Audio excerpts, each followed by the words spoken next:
ونحاول نحفظها معاه. يلا يا محمود سمعنا حاجة كده. سمعنا يا محمود. معايا واحدة اسمها الحلم البارح.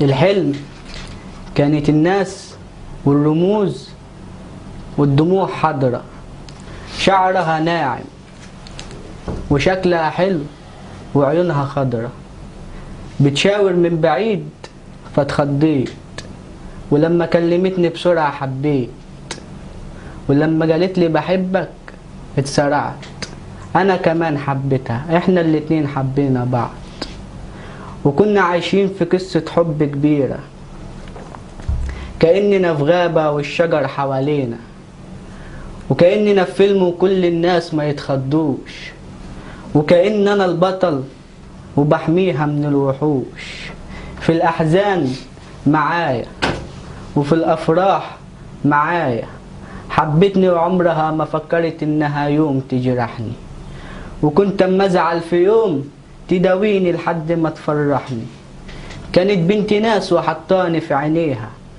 وكنت أبقى طاير من الفرحة لو إيدي لمست إيديها، وكنا عايشين دور الأمير والأميرة، هي لابسة فستان الريشي وأنا واقف بسيف حميها، أنا والليل كاملين بأهاتي، وأنت جميلة اليوم يا محبوباتي، وكنا عايشين في قصة حب.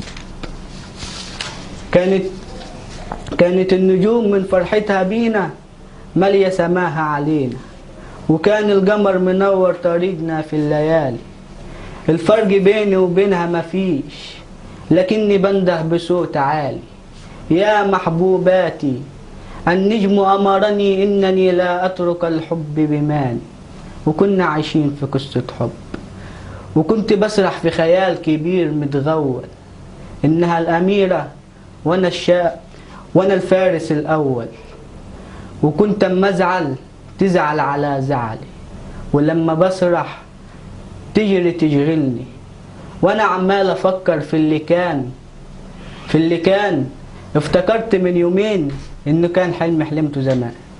حلوة قوي يا محمود، حلوة قوي.